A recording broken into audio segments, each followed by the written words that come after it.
feel like we're from this generation that blames the sun for every disease, but it's actually indoor living and our disconnection from the sun that has created the disease. Now, if we're fair skinned, our mitochondria are going to be coupled in a certain way that optimizes us for cold environments. People who have dark skin, their mitochondria is optimized for heat, for their biggest stressor in their environment was like running away from lions, and that's where they can run so fast because their mitochondria are adapted to really help them survive. Well, some people think, oh my God, I need to get the fuck out of the sun. Some people literally think that. So There's it's actually like a podcast called that I found recently. well, what is it called? It's literally called Get the F Out of the Sun. We come from a generation that spends 90% of our time indoors, and this has changed in the last 20 years, but yet sun cancer has just increased and gone through the roof by like 170%. So how can the increase in cancer be blamed on the sun when we're never in the sun anymore? It actually should be the reverse. We should actually be seeing less rates of cancer now and more rates of cancer back from our parents' generation, their childhood, when they were out in the sun all the time. But that actually isn't true. Yeah. So the fact that in the literature, every single cancer can be tied to low vitamin D status. It should be the opposite. If you have high vitamin D because you spent lots of time in the sun, that's when we should be seeing cancer, but it's not. It's in the people who are lacking the vitamin D. Okay, so Kiera, we had an opportunity to speak last time, but we were very much so interrupted by some crazy weather. So thank you for coming back, and thank you for taking the time.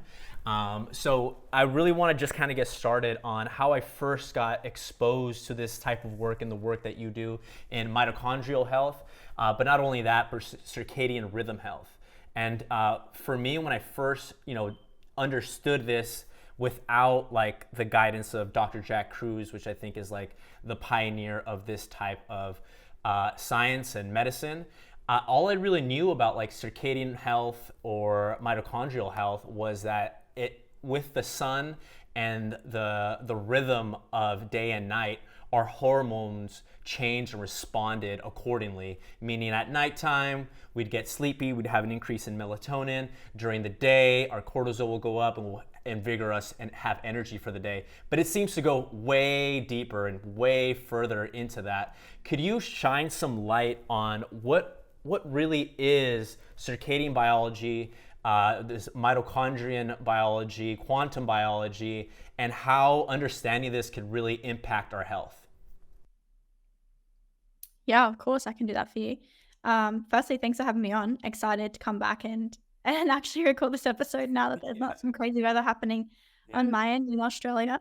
But yeah, I think that's what grabs most people's attention is like you come into quantum, more so at that point you're at circadian health and you're like, oh, okay, so the bright lights make me feel awake and no light makes me feel asleep. And so, at nighttime, I need to be optimizing my sleep, which means I need it to be dark. And so you kind of start with the blue blockers and having red lights on and having those lights that aren't really going to increase your cortisol so that you can release that melatonin, which makes you sleepy. But I guess the thing that people are starting to realize now, and thankfully we have Dr. Jack Kruse kind of steering the ship in that direction. There are lots of researchers, that are from the 1940s, 1970s that have been talking about this for a long time. But unfortunately, they've just been suppressed, such as the work of Fritz Popp and May Wen Ho, Gilbert Ling, people like this. And so we're really understanding that the sleep-wake cycle is important, but melatonin also does more for our body than just make us sleepy.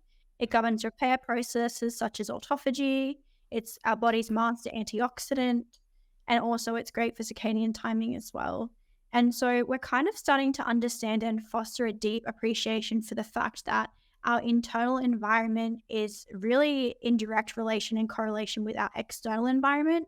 And there really is no separation between the two. And so we really need to have this natural light cycle to be able to optimize our health in terms of our cognitive health, our mental health, our physical health, all the things. And so, yeah, I do agree with you that Dr. Kruse is steering the ship in this direction. There's lots of other people that have come on board and lots more research that's being done as of late with the help of Dr. Huberman bringing, shining some light on some of these topics, although I don't believe he's quite there yet, but he's yeah, let's just leave it at that.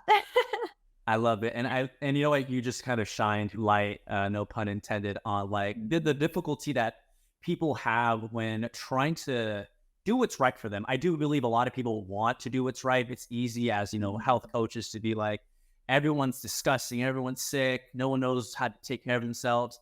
But, you have amazing resources conflicting, and they're always at head. And I believe it's my job, and I think a lot of our jobs to, synthesize this and encourage people to empower themselves with experimenting on their own health, and then just guiding them along the way. And this is what me and you are here for. So could we kind of go into, sun? I do think that's something that, Dr. Jack Cruz really honed in on, was the health benefits of getting sunlight. What are those benefits? Yeah, great. So sun is really important. It's not something that should be feared, in my opinion. It's the sun only can become dangerous when you're not utilizing it in the right way and you're not being exposed to it on a regular basis. So I feel like we're from this generation that's blamed the sun for every disease, but it's actually indoor living and our disconnection from the sun that has created the disease. That's kind of the root cause approach. And so the sun, it signals lots of information for our body. So not only does it regulate our hormones in terms of cortisol, melatonin, for women especially, it also dictates your fertility hormones. So it's actually responsible for signaling the production of pregnenolone inside your mitochondria. Now, pregnenolone is our master sex hormone. It is the precursor for all of our fertility hormones, such as progesterone, estradiol, all these things. So we really need to have that pregnenolone in order to make our fertility hormones, because that pregnenolone gets converted to become our fertility hormones. Now, that's one important aspect of light. Another important aspect is that it also releases something called nitric oxide. UV light stimulates our body to release nitric oxide, which is something that's going to lower your blood pressure. Super important. Sunlight also plays a role in our metabolism in terms of deciding how we're going to process food. And by food, I mean kind of electrons. And we can get into that a little bit later. But so something that I've been researching lately and I find so interesting is that we have these complexes in our mitochondria. And depending on what food we eat, the food is going to go into and start off in one of these complexes.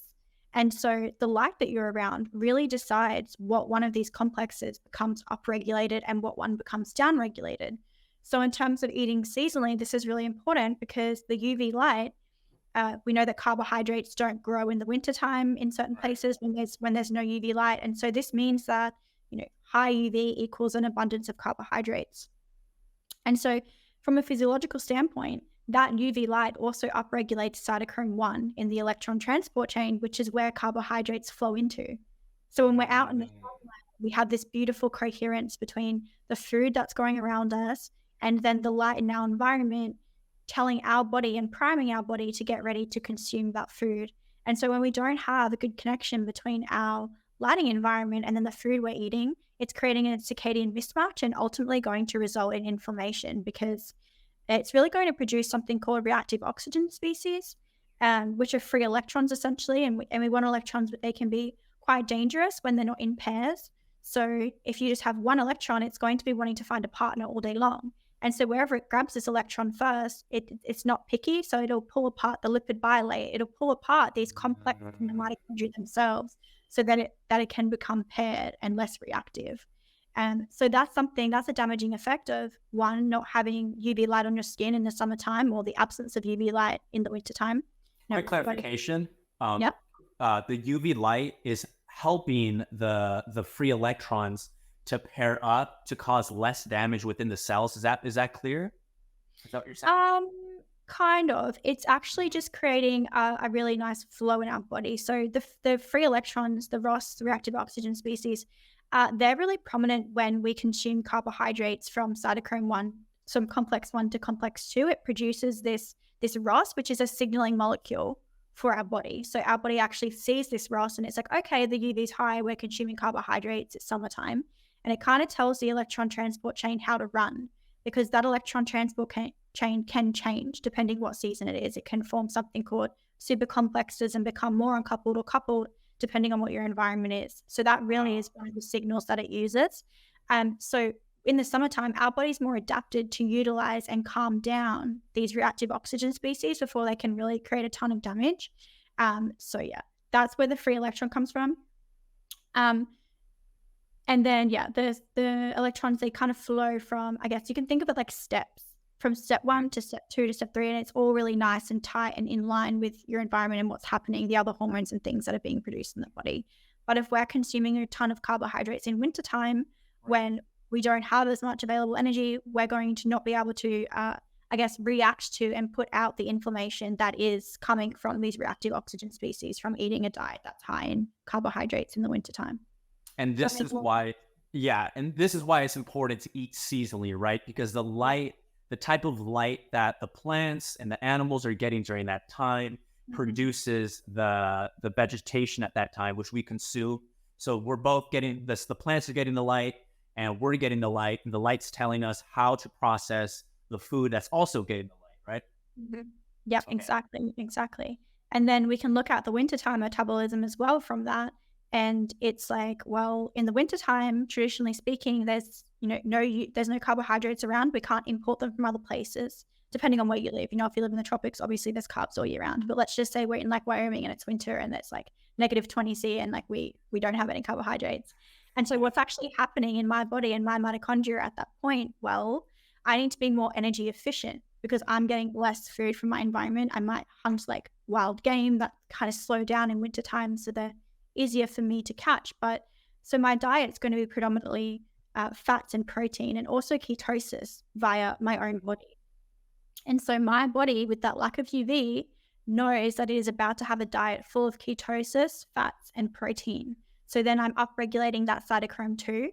My mitochondria are going to rearrange themselves, taking that signal of no UV, of cold as well, because actually getting cold is a timekeeper as well. And that's going to signal to my body to do different things as well. Wow. So what my body's actually going to do then is it's going to say, okay, I want to keep Kiera alive right now, the best we possibly can. So it's going to do things like produce more metabolic water. So when we're eating fats, we actually produce more water at complex 4 of the mitochondria. Now, this water then can go on to become structured into exclusion zone water. But we know that we need light, so infrared light, either from our mitochondria themselves or from our environment, to be able to structure this water to become a body battery. And that's the work of Gerald Pollack. For anyone who's interested, I recently did a podcast episode with him, which is awesome. Really informative, really good. Kind of fangirled on that one a little bit. Of course, yeah. If we have less energy and less light coming from our environment, how on earth is our body going to structure this exclusion zone water? Well, our mitochondria actually adapt and they actually start producing more light. So you can think of it just like a furnace or a fire in wintertime. It's producing infrared light. It's storing that kinetic energy and burning it off.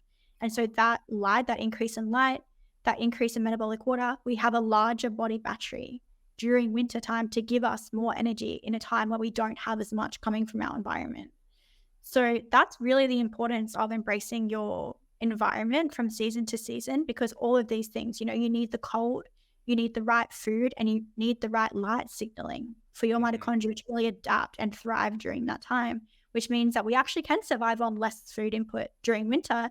Although modern day humans, they actually can't. They get more hungry in winter because they're not actually allowing them to adapt the way that it's supposed to. And so I love to nerd out on topics like this. I know that they can be a little bit too in-depth for some people, but I think it's kind of easy to understand if you stick it through to the end. No, and absolutely. And to kind of summarize that a little bit, it's that we're not separate from our environment.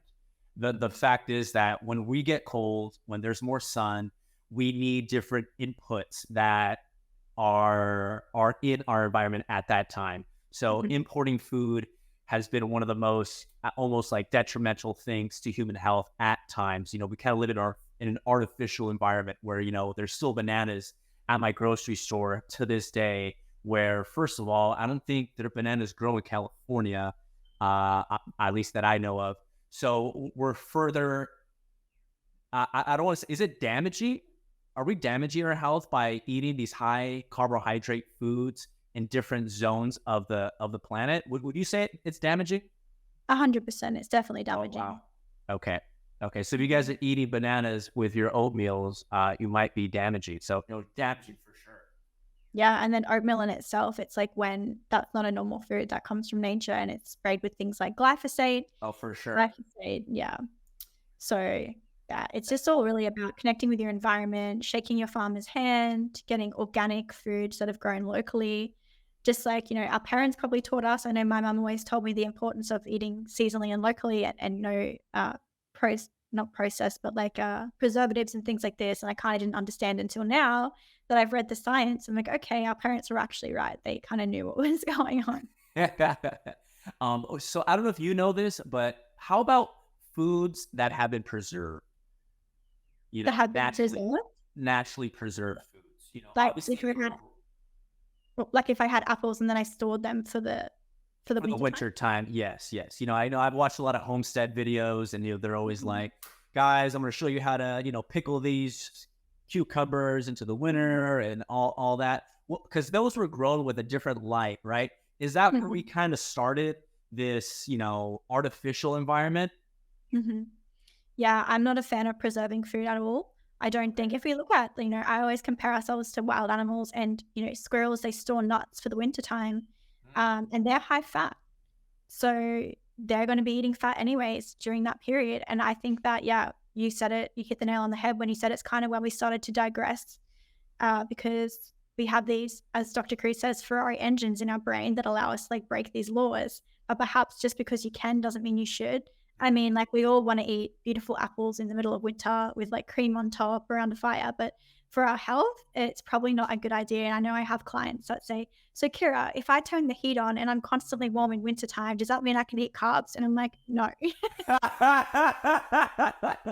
Oh, that's a smart client. Yeah, I'm like, no. Have you listened to anything that I've taught you? No, I'm kidding. But it's like wintertime is important because we think, we love the sun, and Cruz and everyone in space talks about the sun, but wintertime is also super, super important as well because, we can talk about mitochondrial heteroplasmy, and basically what that results in is in this electron transport chain we've spoken about. I know maybe you can include a photo somewhere on this, but it's basically like these different cytochromes, and they're all, one after the other, these different proteins and these different steps that electrons move through. So electrons can only tunnel, so from step to step, from complex to complex, when there's a certain space, so 6 to 10 angstroms. So when that space increases, basically an increase in mitochondrial percent heteroplasmy means that you're increasing that space between those proteins. And so when you get to a certain point that's bigger than 10 angstroms, those electrons can't tunnel, which means you're losing energy. And so they can become reactive oxygen species, and they can also just disappear. So you're literally losing energy, and then you're needing more energy to clean up that mess that you've kind of made. You can kind of think of it like, I know that episode on The Office where that guy, he kind of spills that big bowl of like spaghetti bolognese on the ground. Yeah. That's kind of it. He's just like scooping up his famous pot of chili. Yeah. So that's what you're making your mitochondria do when you don't have a nice space in between your complexes. And so wintertime, so we get a natural increase, and we also get a natural increase as we age in the space between these proteins. But in wintertime, when you're getting cold, you're actually moving them closer together. And so you're actually decreasing this space. And so that's why things like ice therapy, getting cold, is so important, especially in 2023. Non-native electromagnetic fields, they also increase the space between your respiratory proteins and make you feel fatigued. They also collapse the exclusion zone water. So that's another reason why they're bad. But yeah, so it's not just about cheating your environment. It's like really embracing that, because over hundreds of thousands of years, we've completely adapted to suit these cycles, like yin and yang, night and day, cortisol, melatonin, like they're these coupled cycles that one's not better than the other. We need them. It's like a symbiotic relationship between the two. And when we start to uncouple any of these, we're going to see disease. You can't really biohack 3.8 billion years of evolution. No. Have you looked at the work of Weston A. Price? Yeah, I have. Amazing. So this always comes into my mind, especially I study psychology. So the nature versus nurture, right? When it comes to our genes. Now, there's a lot of people who are dark skinned, dark eyes, dark hair, and then there's people like you that are fair eyes, fair skin, and fair hair.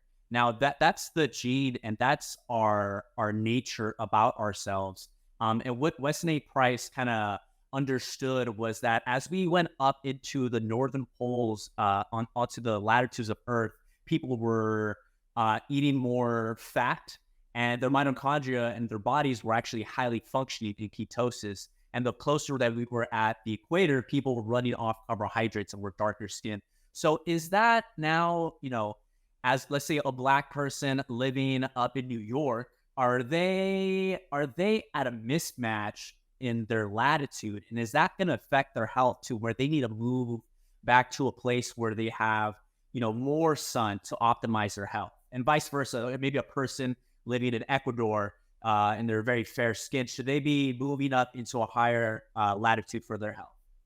Yeah, of course. So to kind of understand this topic, you kind of need to understand or have a little bit of a background in haplotypes. So basically, we know that we inherit our mitochondria from our mothers, which means that we're more adapted to live where our female ancestral lineage is from. Oh, wow. Yeah. So we actually can inherit it from our dad as well, but it's like 0.01% chance that that's going to happen. And I have a sneaky suspicion that if the mitochondria of the mother is quite unwell, that our body will actually opt out for dads. I'm not 100% sure. I haven't read any literature on that. I don't think there is any, but that's like a sneaky suspicion I have. So I'm wondering if in today's environment, if we're actually inheriting more mitochondria from our dad. I'm not sure. I'd love to see those studies being done. But so we inherit our mitochondria from our mom, and we've been talking about that throughout this, I guess, podcast quite a bit. And so we're actually inheriting energy production from our mom. And so we're designed, if we are dark skinned, our mitochondria are either coupled or uncoupled to suit that environment. Now, if we're fair skinned, our mitochondria are going to be coupled in a certain way that optimizes us for cold environments. People who have dark skin, their mitochondria is optimized for heat, for their biggest stressor in their environment was like running away from lions. And that's where they can run so fast because their mitochondria are adapted to really help them survive. And so if we're someone, That is yeah, hilarious, by the way. That is just funny. simplicity sometimes is the truth. Yeah. We kind of tend to make things more complex when maybe they don't need to be. Sure. But if I say my lineage from Europe, my biggest threat was freezing my ass off every winter. So my country are like more adapted to make heat, right? They're more adapted to make heat to give me more energy during the winter so that I have a higher chance of survival. Now, what happened was us people decided that we were going to move to all different regions of the earth. And so now, mitochondria, it's not like I'm just moving from Europe to Australia and my mitochondria are like, oh, I'm in Australia. I'm just going to completely change now to adapt to this environment, which is like they can to a certain extent, but it takes like a long time, like 100,000 years for our biology to actually catch up to where we're living and adapt. And so what happened was, let's look at me. My ancestry is from, my mitochondrial haplotype is like an LN6. So I'm from like Western Europe and Ireland and things like this. So I came to Australia, or my parents and grandparents came to Australia, and my dad's lineage is Aboriginal. So now I'm kind of like this European who has my mitochondria are from Europe, so they're adapted for cold. But now I have this olive skin and these green eyes from my Aboriginal heritage. So I've got like this mismatch. It's like I took an engine from a Ford and then I went and put it in like a Honda. And so it looks like a Honda, but the engine is actually a Ford. And so that's kind of, that's what's happening. And so in my circumstances, that's actually a good thing because now I have more melanin in my skin. So the darker your skin and the darker your eyes. So if you have dark eyes, it's actually because they have more melanin in them. So they can absorb more light. Well, not absorb more light, but reflect more light. Because we know that melanin like reflects, refracts, and absorbs light. Whereas like for like, let's say you or anyone else who's from Europe, who's still in Europe, their light is fair, so they can let in more light because their body is needing it and craving it. So that's one aspect of it. Now, in terms of the question you asked, is it going to impact your health if, let's say, you're African and you move to, like, let's say, the UK? 100%. I have so many clients that are really struggling with their health. They're actually Indian. They just moved to the UK probably 2 generations ago, and their family is absolutely riddled with chronic disease. Oh, wow. Yeah, it's so interesting to look back through the different diagnosis in their family, and it all relates directly to the mismatch in their haplotype because they're not getting the sun that they need to thrive. Wow. And their mitochondria are just not adapted to their environment. So, yeah, it can, in fact, impact your health. And I mean, just thinking, it's like maybe we were never supposed to move to different countries. Maybe it's, my grandmother always spoke about it as in there's worlds within worlds. So each country is like a different world, and we should never have crossed a certain line. And unfortunately we haven't. And now we're all this mismatched mitochondria living all over the world, and it's probably not doing the best things for our health. Interesting. So, guys, if you're living in an area where your history wasn't born, potentially you could be suffering from diseases that is causing that. That is awesome to know. Quick question. I have a lot of people that, you try to share this information. I'm sure when you went down this rabbit hole, you couldn't shut up about it. You're just like, hey, like, look, did you know? And oh my God, I listened to the Huberman podcast, or it was what's his name? Rick Rubin with Huberman and Dr. Jack Cruz. I listened to it at least like 13 times, and like I couldn't shut up about it for like 3 months. It was amazing. But as I told people about this, I kept getting asked like, okay, like, no, like sun cancer, like I get sunburned, or like, don't you get eye damage from the UV? Like, oh, I get dark spots. We like kind of either debunk those things about the sun? Because we do need to get sun. We were born naked. We're supposed to be naked out in nature on on the ground. I do know exactly what to tell these people, but I'm sure you do. Yeah, I just did a reel on the sunglasses actually, which got quite a lot of controversy happening in the health space.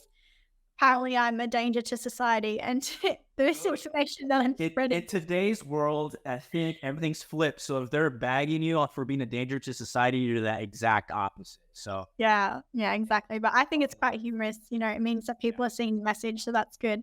But basically, like, let's start with sunglasses and sunscreen. So sunglasses, not a good idea in my opinion, and many other healthcare professionals' opinion.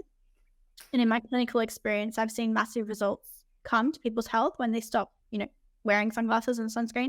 So what you're doing is essentially, we've spoken about already the fact that our internal environment is directly correlated with our external environment, and there's no really separation from. And so when we create blocks between us and nature, i.e. sunglasses and sunscreen, this is going to limit our capacity to interact with light and our environment.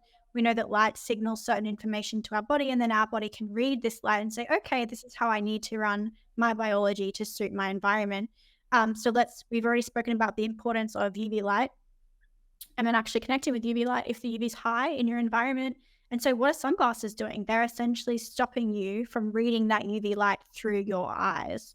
Now, when we make melanin, which protects us from UV light, we need to have that light through our eyes in order for our body to say, okay, I'm sensing UV now. I need to make melanin because the UV is getting higher.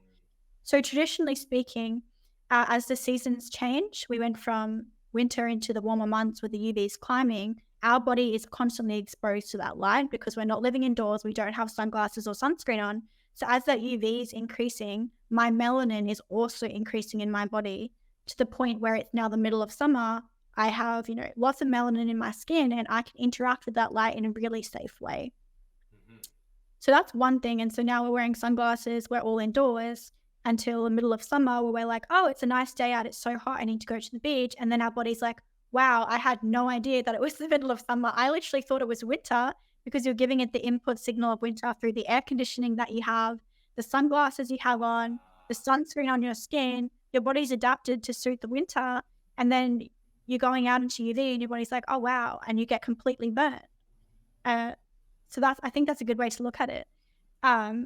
Completely burning yourself by living in an artificial environment, not signaling to the body how to prepare itself for the actual environment, which is aka summertime, because you were artificially in a box, blocking your eyes, blocking your skin, and not producing the proper chemicals and hormones suited for that environment. Exactly. And then you throw in non-native electromagnetic fields, like Dr. Gerard Pollack in his lab did an experiment where they put a Wi-Fi router next to the exclusion zone water and it completely collapsed, which causes cellular dehydration. So, we're around technology all the time. We have these phones in our pockets and then we are cellularly dehydrated. So it's just like putting a piece of steak in the microwave. It's just dehydrating you on just the deepest of levels. So yeah, there are two reasons why sunglasses and sunscreen's not good. Not to mention the fact that sunscreen's full of chemicals, and you're putting this on your skin, which then you're heating up and you're, increasing the nitric oxide. So you can actually pull those chemicals into your body, which is not good. Like, it's not just about the food we put in our mouth that gets absorbed into our bloodstream. It's also what the chemicals and the stuff we put on our skin as well.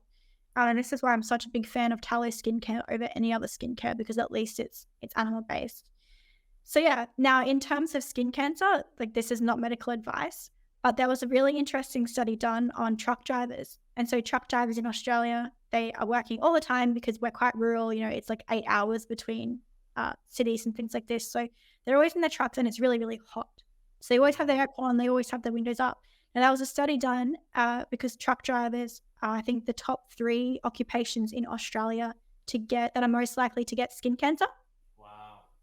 And so they did a study on them, and it actually showed that truck drivers were more likely to get skin cancer on the side of their face and the arm that was facing the window. And so for me, I'm thinking about this and I'm like, okay, normal people would say, okay, that's because there's more sunlight coming through that window and that's why they're getting more cancer. I'm like, okay, yeah, I actually agree with you there. But it's actually because nature never gives us blue light without red light. So there's always this balance of blue and red when there's blue in our environment, naturally speaking. Now, what do, not sunglasses, what does the glass do in your car and in your home? It blocks infrared A light. So you're not actually getting as much of that infrared light coming through, but you're getting a boatload of blue. It's actually intensifying the blue that's coming through into your car. So what you're essentially doing is you're sitting in there with non-native EMFs coming from your devices, and they have no way to dissipate or get out because you're completely closed up. Then you also have this mismatch between your environment. So you're really cold and it's actually hot outside. So your body's sensing the temperature of cool and low UV, but now you're actually smashing it with high UV. And then you're getting this blue light, and blue light stimulates melanocytes without the red, which is extremely, extremely healing for you. So I think that's more likely the cause of these skin cancers rather than the actual light themselves. Not to mention the fact that we have these innate programs in our body that are designed to fix our body before we can get cancer, which has been completely destroyed by indoor living. You know for sure that the blue light after sunset stops our body from going through autophagy, which is a process where we kind of destroy and get rid of bad cells before they can replicate into tumors. Now, if you're sitting in a car like a truck driver all day exposed to these environmental toxins, you're stimulating your melanocytes, they're becoming dysfunctional, and then you're probably up all night or you're going to bed surrounded by blue light. You're not going to be able to get rid of these damaged cells before they have a chance to replicate into tumors. And now I think that something that's really interesting to note is that we come from a generation that spends 90% of our time indoors. And this has changed in the last 20 years, but yet sun cancer has just increased and gone through the roof by like 170%. So how can the increase in cancer be blamed on the sun when we're never in the sun anymore? It actually should be the reverse. We should actually be seeing less rates of cancer now and more rates of cancer back from our parents' generation, their childhood, when they were out in the sun all the time. But that actually isn't true. Yeah. Also, the fact that in the literature, every single cancer can be tied to low vitamin D status. So it should be the opposite. If you have high vitamin D because you spend lots of time in the sun, that's when we should be seeing cancer, but it's not. It's in the people who are low in the vitamin D. Oh, yeah. And I always hear too, it's the ozone layer, that we depleted the ozone layer. And then like I looked into it and like the ozone layer was like depleted at the bottom where Antarctica is for like 20, 30 years. And then like it patched up. But that's like still in people's head of like the ozone layer, like if that's still a valid thing. I love your expression there. The ozone layer. Honestly, it's tough. And you know what? I feel for people, again, like who we said earlier, like there's so many conflicting things and people don't know how to trust themselves. Mm-hmm. So, they look for external sources and, it's good to look for external sources, but you got to think for yourself. Mm-hmm. So sometimes, situations, all I hear is, but that's why we're here. Quick question. So, I love being in the sun. And I always get like this buzz after I'm done being in the sun. Almost like I gotta be like, ooh, like I'm tingly, like I feel it, like I'm like hot. I feel great. My head gets a bit clearer. Now, is that because I'm creating more ATP or my mitochondria creating more ATP? Dr. Jack Kruse also talked about melanin being like a semiconductor that creates electricity and creates energy. Is it the melanin being like a semiconductor, or is it the red light like stimulating more ATP and energy? Is it both? Yeah, I think it's all of those things. I mean, being out in the sun, obviously you're going to feel good. But the melanin, yeah, so melanin, it charge separates water.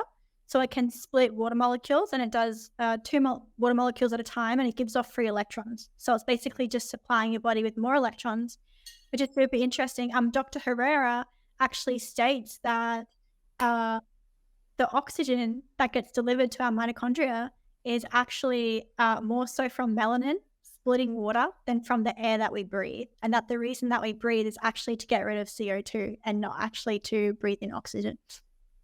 Well, that's pretty trippy.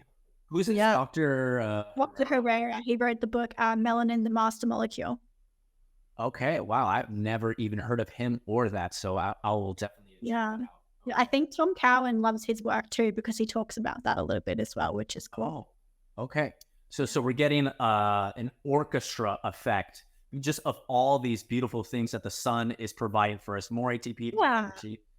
Yeah, I mean ATP. We kind of think ATP is like I guess the energy carrier of the body, but it's actually not.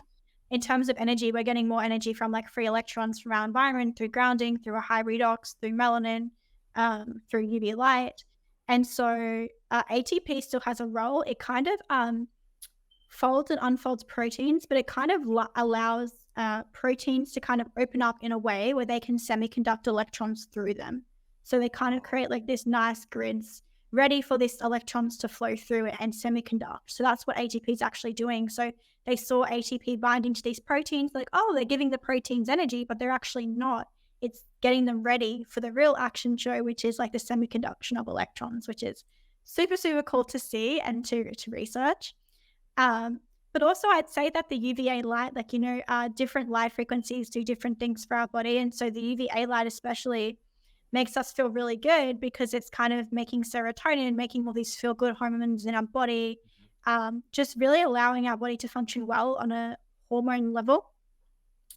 And then you've got, the increase in nitric oxide. You obviously know the importance of sun as well. So you actually taking the time to be out in the sun, that's like a placebo effect of being like, yes, I'm doing something right for my body. Yeah. You might Well, some people think, oh my God, I need to get the fuck out of the sun. Some people literally think that. So there's actually a podcast called that I found recently. Oh no. Well, what is it called? It's literally called Get the F Out of the Sun. Get the F out of the sun. Yeah, and you know what? It's fine as long as, I'm sure you have clients, right? As long as they keep getting better and you keep healing people and improving the life of people through, natural methods, like there won't be no way to compete. So then that's just the way I see it. And it's like, we don't need, I love the science. I'm such a nerd. After spending 6 years at uni, I'm like, show me the data. I still kind of have that ingrained in me. So I love reading and I love understanding the deep science. But for anyone who doesn't have a medical background, it's like the common notion is the further away from nature we get, the sicker we get through technology, through indoor living, through dehumanization of our soul, through social media and all these things, which is a completely another topic. But all these things are making us spiritually and physically sick. And so the more we connect with nature, the healthier that we're going to be. And so I don't think that,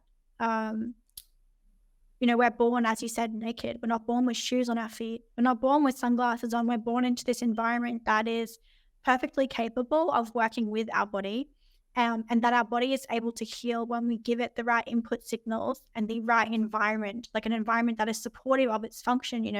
You think of, even now, like there's such a disconnect between the textbooks and the literature. Like the literature, everything that I'm speaking about can be tied back to journal articles, but yet these articles have not made it into the textbooks yet. So when I was in nursing school, I was taught, ATP is the main energy molecule of the body, and mitochondria produce byproducts, which is heat, CO2, and water, and they don't do anything. And melanin just makes you tan, and like you can wear sunglasses. That's actually a good thing. But now we actually have all the studies that say that it's not right, but yet all our doctors are being taught right now with these textbooks that are saying the complete opposite. Is so outdated.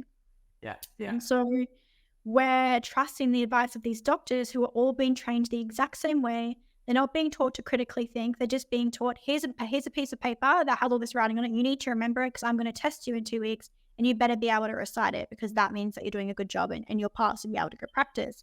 Like that's not how we should be training doctors. I don't believe that that's a going to make any steps forward in terms of reversing the chronic disease pandemic we see if we're just trying to give the same solutions to the problems that are getting worse. It just doesn't make sense.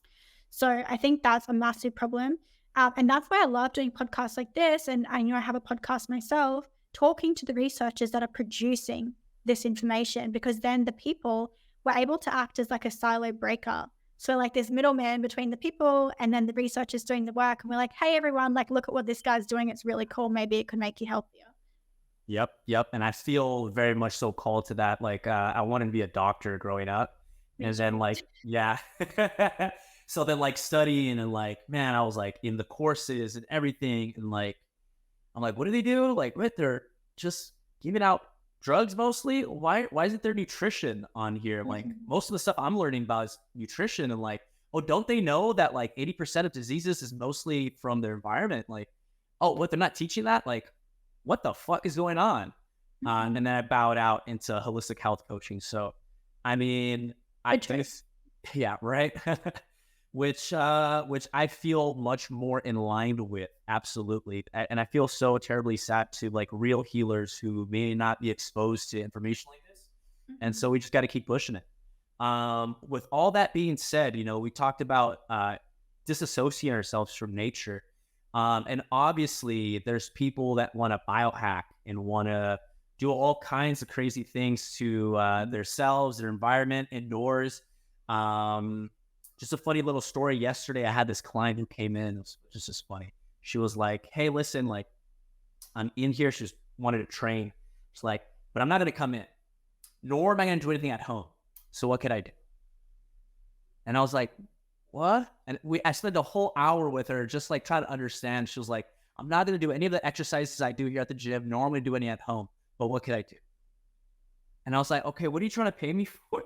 But this is the mentality of people who like want to cheat cut, like want to shortcut everything, want to, you know, cheat.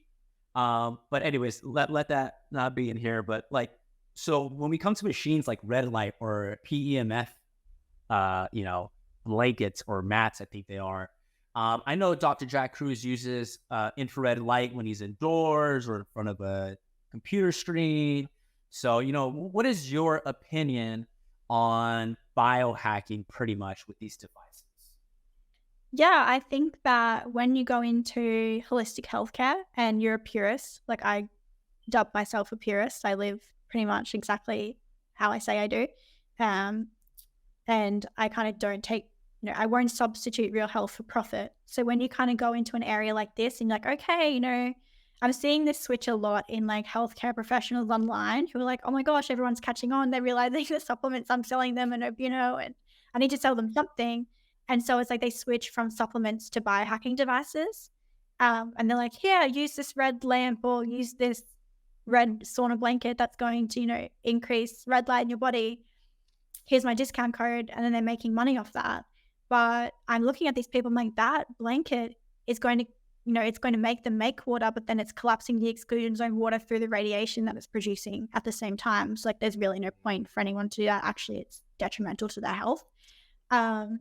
And so people who have built big businesses off these things, like that's a way for them to profit and make a living, which is quite sad, you know, to have these people who are preaching like, you know, against the profits over humanity situation and then doing the exact same thing. And that's why education is so important. Like, right, like I'm just going to be honest with you right now. So when I came across this in 2020 and I left my nursing career to embark on decentralized healthcare, I was like, shit, like how am I going to make money off this? Because I just realized that literally like supplements are a scam, herbs are a scam, pharmaceuticals are a scam, everything's a scam. It's like, what am I going to do? But I want to feel good about it and I want to feel morally correct. I'm like, okay, so it's the education that people need. So I'm going to sell education. And I guess that's kind of where my business started. But like, as you said before, it's like education is the most important thing, because then when people tell you, oh, a ketogenic diet, and you live like, you know, in the equator, you can think, okay, and you have the knowledge to be like, okay, critically thinking, that's probably not a good thing for me to do because my haplotype is this and I live here. Or, you know, Paul Saladino tries to sell you some indoor red light workout lamp. You're like, oh, okay, that's actually BS. I don't want to use that. So you kind of have that information needed to set yourself up for the rest of your life, and you can kind of step into the role of becoming your own doctor and your own healthcare professional. And I think that is so important. But many people, they're just kind of selling you these devices that are producing a lot of electromagnetic radiation. They're not good for your health. And they're also not giving the correct information. Like every time that I tell a client, I think that you should have a red light device. I think it would be really helpful in your healing journey. This is how you use it. You shouldn't use it during the day. You should only be using it at sunrise, sunset for X amount of time. Have it 2 meters away from you. This is the nanometers of the light you need. Like that education piece is just still missing from these people because they're focusing on just making money off of pushing products, which is the exact same thing as the supplement industry are doing and the exact same thing the pharmaceutical industry is doing, just different products. And to me, it's like all the exact same. Yeah. Yep. Completely understand that. Do you use anything at all or no? Yeah, I have a red light device. So I have the EMR K-Tech one, like the small one. And I've used that. I don't actually even have it at the moment because it's at a client's house. We were using it for a fertility client and then she got pregnant. And so I'm just like, just keep it. Just keep the light for as long as Oh, you that's beautiful. Yeah. So I'm a big fan of the red light. I also have, I think shower filters and things are great if you're living in rentals, like things that filter out fluoride because we want our pineal glands to be open. We don't want them to be like closed with fluoride. So I think that's something that people should invest in. Blue light blockers, such a good tool. You need a yellow pair and a red pair. Other than that, I don't think I really have too much stuff. I have like, the hard wiring cords and things for my phone and my laptop. Nice. And yeah, I think that's actually all I have. And like earth runners and Kaneki tan through swimwear, but yeah. Oh, I hate earth runners. I Really? don't. I hate thongs. I hate thongs between my big toe and just stick jams in there. Oh my God. I just can't. Wait till you try and climb a mountain in them. It like hurts so bad. Oh, do they? I hike. I pretty much hike barefoot every time I hike. So I'm just like, I rather honestly step on the sharpest rock possible than wear the barefoot runners in between my freaking big toe and so that's fun. Yeah, I feel that for sure. Well, you know what? Why don't we jump into that real quick? Grounding, because we did not touch that, and that is something that I have implemented more into my life. Especially, I work at a clinic, so I'm with clients indoors. Exercising, doing rehab, and a bunch of different things. And I know I'm not outdoors as much as I can, but every time I get a break, I'm outside, eat my lunch outside. And now I took it a step further to go around the block into the resident area where they have grass and have lunch pretty much on the grass. And then I'm the guy who's half naked in front of traffic, having lunch, which is always, it's awkward sometimes. And then sometimes like I feel totally normal about it, but whatever. I think it's like such a cool feeling. Like I'm sitting there like, yeah, that's right. You're thinking I'm so weird, but I'm actually getting so healthy right now. Well, you know what? My thing is, I think, when you're working, you got clients, it's stressful. Work is your focus, you're in it. And then sometimes I just want a little bit of privacy during lunch. And I just got people walking in front of me and kind of like, looking. I'm just like, bro, like just go. Like, Just keep walking. I know I'm weird. Just keep going. It doesn't matter. It's just funny. Yeah. Yeah. The grounding aspect of that. Yeah. So grounding's great. Obviously, every time you have two conductive elements together and you put them together close enough, the energy will flow from the place of highest concentration to the least concentration. And so now we can think of this as the earth in our bodies. So we have electrons and energy flowing from the earth into us, which is usually kept up by things like lightning. And so, we're able to get electrons, which is going to build our redox. So the voltage of our body, which is really important. It's going to do things like decrease blood pressure. It's going to do things like give you more energy, increase the negative charge of your exclusion zone water. And something else that it does is it really increases the zeta potential of your red blood cells. And so so the zeta potential is the net negative charge of the red blood cell. And so a more negative charge, higher zeta potential, your cells are happy. So when you start to lose this negative charge, that's when the red blood cells start to come together because negative and negative, like they repel each other. So then we have high zeta potential, the blood's really flowing smoothly. Although when it starts to break down, they start to clump together and then we see coagulation, which the common theory is that it will increase your risk of cardiovascular events because you've got thrombosis essentially and you've got clunky coagulated blood. So they've done studies on this. On the Earth Runners website, there's actually so many links to these studies Okay, where they've great. taken, like live blood samples before and after grounding in a person after 30, 40 minutes. And they can see like all the blood cells clumped together. And then after 40 minutes of grounding under the microscope, it's all like flowing smoothly and they're all repelling each other, which is just like incredible. Um, so I'm a big fan of grounding. I think that people should be doing it every day because, like, when you're working inside and you're taking those little breaks to go outside, not only soaking up free electrons, but you're dissipating like the DC charge, that's the AC charge that's put on your body. So even just now, even though everything's connected to like a different room via an extension cord and I have nothing on, just the power lines in my walls are creating an AC charge on my body. And so when I go outside, I'm offloading that to the ground. So now I'm back to my homeostatic level. So that's something that's really important. You can even just touch a tree, even just put a toe on the ground for 1 second. It's instant speed of light. You're going to able to offload that charge. So that's really important as well. I'm also a big fan of. I actually just ordered some. I can't wait for it to come. It's like a wrap, a grounding wrap. So you can essentially put it on the area that's inflamed. Like let's say you dislocate your shoulder and it's really sore. So you can actually wrap that and then that's connected to a grounding cord to the ground. So you're actually speeding up that process by putting it directly into the area, which is dysfunctional. Oh, beautiful. And my first exposure to this was that book. I think it was called Grounding, right? And right, it was called Grounding. And they had a device where you plug it into the grounding of the AC outlets here. And then listening to Dr. Jack Cruz, he was like, no, which I should have expected. And he recommended, he was like, don't plug it into your house because then you're collecting the bad AC energy that's in the grounding of the dirty electricity of the house. At that point, I felt semi-defeated. I was like, holy shit, like I can't even use this. But you could stick something in the ground, right, and run that to your grounding pads. Do you have any recommendations for people that live in apartment buildings? Yeah, move. No, I'm kidding. Not kidding. But in saying there's lots of things you can do to kind of mitigate your environment. Just what you're saying about the grounding, I share that. People get grounding pads and things and they actually start to feel better, but then they start to feel worse because it's like a step in the right direction. But then you're having this AC current rather than the DC current, which is it's not good. So yeah, definitely connect it to outside your window. Like mine's connected outside my window onto the ground. The lady I live with is always getting angry at me, my best friend, because she's like, you're letting all the flies into the house by having your stupid window open. I'm like, no, I need to do grounding. Yeah.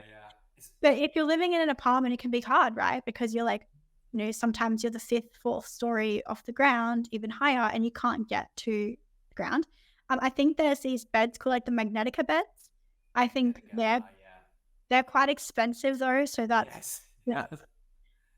The sad. They're like like $4 or $5 grand for like a twin.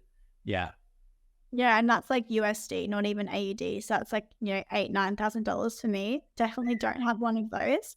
It's cheaper for me literally to move to a house on the ground. But so I think that the Magnetica pads are great if you're living in an apartment building. If you can't move, probably a good investment for you. You can make your mind up if you want to get a grounding sheet connected to like the AC power. I don't recommend it. Can you see some sort of benefit? Yes. Would I do it every day? No, definitely not. But you can do different mitigation strategies. You can turn the Wi-Fi off in your apartment most of the time. You can still hardwire your devices. You can open up windows and things like as much as possible so you can dissipate and get rid of some of those electromagnetic fields that are kind of like bouncing around. They say every electromagnetic field non-native that's being created is still bouncing around the earth right now because it's like a box. It can't go anywhere. Wow. Yeah. So, turning the aircon off, opening up those windows and things, letting fresh air in, letting the bad air out, all those sorts of things are good mitigation strategies. And then also making sure that like you don't have a TV on the back of the wall where your head is and you don't have all your Wi-Fi plugged in there or anything like that. And you want to completely remove that as much as possible. So that would be my tips for someone who's living in an apartment building and perhaps can't ground in terms of grounding sheets and things like this. And then taking regular breaks, so going for walks outside, finding a patch of grass. You can also ground on cement. It's not as efficient, but it will still do some of the work, which is good. But unfortunately, living in an apartment, it's just not ideal at all. What do you think about like the Aries tech or different like these new devices that create different not force fields, but frequencies to neutralize EMF? Uh, I'm still kind of making my mind up on these things. I I think, well, I know that 85% of them are snake oil.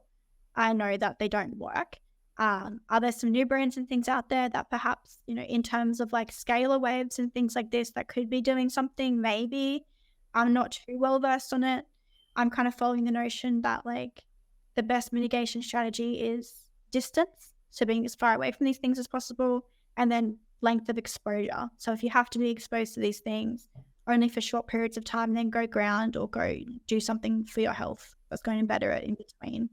Yeah, that's my opinion on that. I just wouldn't risk it. I wouldn't be having Wi-Fi on in my home and all these things and then being like, that's okay because I have this one little circle thing that's going to completely discharge everything. I just don't think that's really possible. It's going to have some sort of negative effect, even if science can't measure that just yet.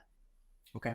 And then just for people to really understand, there's a lot of hoops to go through, to avoid these EMFs, just so people at home really understand and can make a real effort.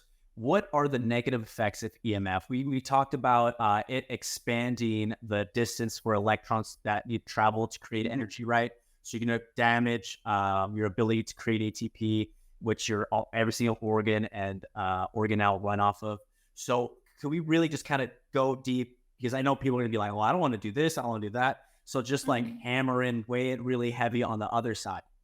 Yeah, of course. So EMFs are obviously extremely damaging. Not only are they going to do exactly what you just said, but they're also going to stop, when we spoke about proteins opening with ATP and then the semiconduction of electrons happening, it's going to stop them from being in the right order.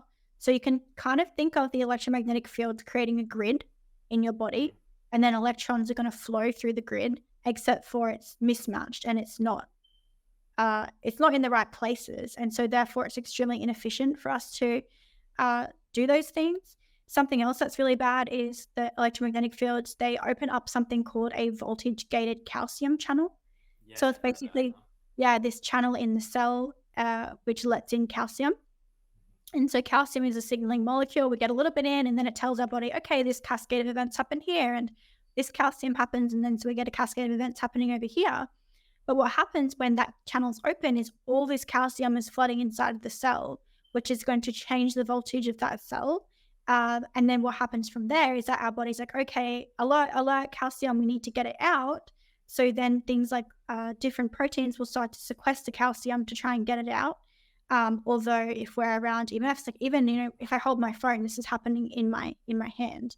Probably why my hands are so sore after being on my device. But so something that really bad that happens is the mitochondria, they kind of abandon their position of tunneling electrons and making heat, light, and water, and they start to sequester the calcium. So they're kind of like a sponge, and they're soaking up this calcium, trying to get out of the cell, which is not good because then we have a dysfunctional cell, dysfunctional mitochondria, and then throw in the blue light, our inability to take out bad cells, and we're actually replicating them and increasing our chances of disease. So that's something that's really bad. Another thing is that when we get this calcium flooding in the cell, it also increases nitric oxide presentation inside the cell. So nitric oxide, we know that it increases our blood vessels, dilates them. But what it's actually doing inside the cell, inside the mitochondria, is we spoke about water being made in that electron transport chain at complex 4. So what it actually does is at the bottom of complex 4, it docks there. So therefore you can't actually make water. So it completely dehydrates the cell and stops it from making water, which is actually a good thing because it's really making that cell so dysfunctional that it needs to be taken out via autophagy or apoptosis. Only if you're surrounded by blue light at nighttime, you don't have a good sleep schedule, or you're sleeping with lots of electromagnetic fields around you, you're not actually going to be able to take out those bad cells. And so they're just going to continue to sit there or replicate and then, increase your chances of chronic disease, which is not good. Oh, absolutely not. Wow. Well, thank you so very much for being on and sharing your deep levels of wisdom on this. This was for sure going to be a high level podcast to listen to. Where could people, first of all, learn more about quantum biology, circadian biology, and where can they learn this from yourself? You know, you're very eloquent, you're very precise. Well, where can people learn more about this from you? Yeah, thank you so much for having me on. It's been such a pleasure. I'm sure we'll do another session in the future. Absolutely. Yeah, and I do apologize for my complexity in these topics, but I just feel like I'd be doing people a disservice if I didn't really, give them the information needed. Sometimes you need to push people, like learn a little bit more, and so I try to do that. But yeah, so learning more about circadian and quantum biology. I mean, there's tons of research out there. I Okay. think the most common question I get is, someone will comment on a post and say, send me a journal article that I can learn about this. I'm like, there's not, there's just, Ah. there's no journal article that says this is what circadian and quantum biology is. It just doesn't work like that. I think a great learning resource is the Quantum Biology Collective. So they run a podcast and they also have an Instagram channel. It's actually a certification program. So you can go on there. I took it recently, actually, just to get a qualification because I've been studying this for 3 years. I was like, it's time to get that qualification. And it gives you such a good introductory knowledge to quantum and circadian health. But again, it's a certification, so you have to invest in that. So I think that's a good source. They have loads of good episodes on the podcast. I have a podcast. I also run a membership group, so it's like super affordable, and it's actually so great. I have so many good members in there now. And so once a month, I do an educational session. So I'll be like, oh, this is mitochondria 101 from a quantum level, or this is exclusion zone water, or this is, quantum nutrition. And then we run a Q&A 2 weeks after that as well. So everyone can come on and ask their questions. And yeah, it's a membership platform. So you can ask questions, talk to other people. But yeah, I think that's where you'd need to go if you wanted to just start dipping your toes in and learning more about quantum and circadian. What is that URL? So I don't know what the URL is. I have it linked in my bio on Instagram. Okay, what is your Instagram? My Instagram is Kiera Wellness. Lee Wellness. And then you spell it differently. It's Lea, right, Lee? Yeah. Lea. And then Kiera? Kieraa. Well, There you Wellness. Beautiful. Well, thank you so much, Kiera. I appreciate your passion and your your nerdiness on this topic. And thank you so much for being on. I really appreciate your time. no worries. It's good that someone appreciates the nerdiness. Yeah, absolutely. All right, guys. Thank you so much for being on. Peace out. If you believe more constructive information like this should be out there for people to know, please leave a like on this video. And if you're a person who's into self-development in all aspects of their life, please subscribe, because that is what we do here at Good Demand. Keep demanding good things. And if you haven't bought a pair of our Good Night Blue Blockers and you use a phone at night or an iPad or TV at night, please consider buying a pair of these. They're beautiful and they work so well and they help support our growth.